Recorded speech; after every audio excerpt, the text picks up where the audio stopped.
farm in Gulistan.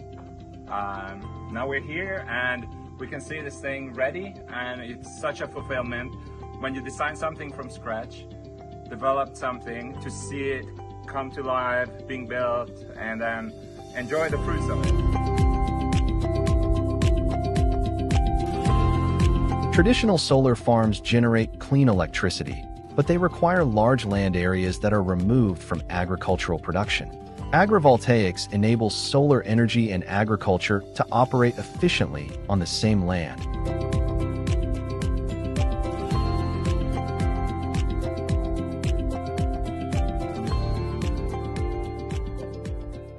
This is a high-yield crop for farmers that have ambitions to sell something with really high quality.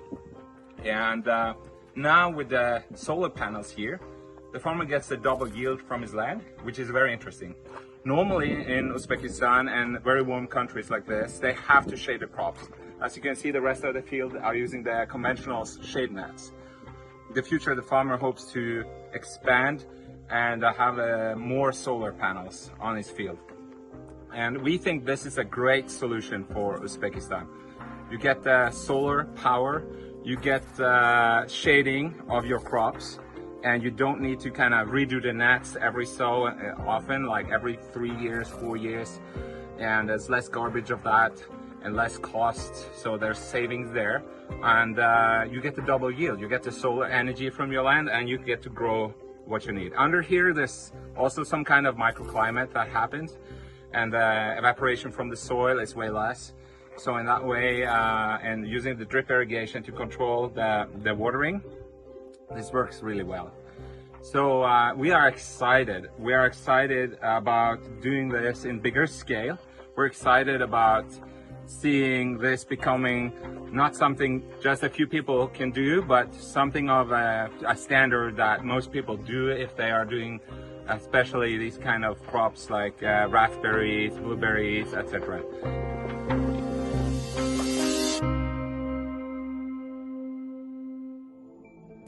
My name is Chris Armstrong. I'm the founder and acting director of Ustun Design.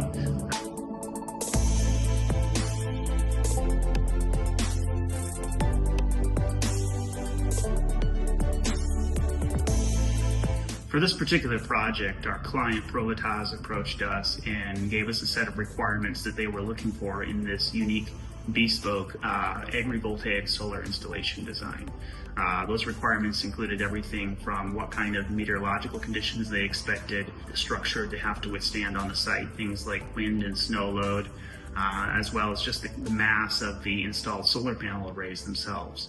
So all of that had to be taken into account into our design process. There was also a number of existing site conditions that factored into our design choices along the way. Things like existing crops, row spacing that had already been established. We had to take that into account as well. One of the key requirements, actually a pair of key requirements that Provitaz provided us was that they strongly desired that the majority of the materials and labor for the manufacturing of these structures, agrivoltaic structures and installation kits, could be sourced as much as possible from local Uzbek suppliers. This structure is made from galvanized steel. We were able to design it with wind and snow loads in mind, everything properly engineered. And then we had it produced in Uzbekistan, which we love to do local production whenever we can. And this was a feasible way to create a very efficient system, and it comes up really fast, and you don't need to kind of redo your field or anything. You just put these things, and they're using a sledgehammer, and there are 4 of these. They go 1.20 meters into the ground. No need for concrete. After this can be removed from this precious soil that we need for food, everything can be reversed and removed very fast.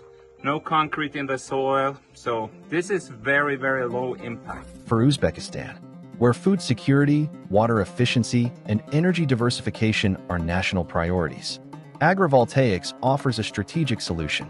Elevated and optimally spaced solar systems allow crops to grow while producing renewable electricity. Partial shading reduces heat stress, lowers irrigation demand, and protects crops during extreme summer temperatures. This improves agricultural resilience in arid and semi-arid regions. At the same time, agrivoltaics creates predictable energy revenue, supports rural development, and increases land productivity without expanding land use. Agrivoltaics is not an alternative. It is an integrated infrastructure model. 1 hectare, multiple outputs, long-term value for Uzbekistan's economy. So having done our field survey and established our baseline site conditions, what features of the site could potentially be reused in a safe and effective manner, what features couldn't, we then really went to task with the actual design work. We came up with a number of different proposals. We worked alongside the client, evaluating each of those to see whether they were the appropriate fit for their specific requirements. We had identified early on that the site was very corrosive due to the salinated soil conditions. And so corrosion mitigation protection was a huge factor in our design decisions, as well as cost control, as I mentioned earlier. So combining the need for a corrosion-resistant structure along with a low-cost structure resulted in us eventually deciding to go with a steel structure that had been hot-dip galvanized. And yeah, feel free to contact Provitaz if you're interested in if your farm could be using agrivoltaic system from Provitaz.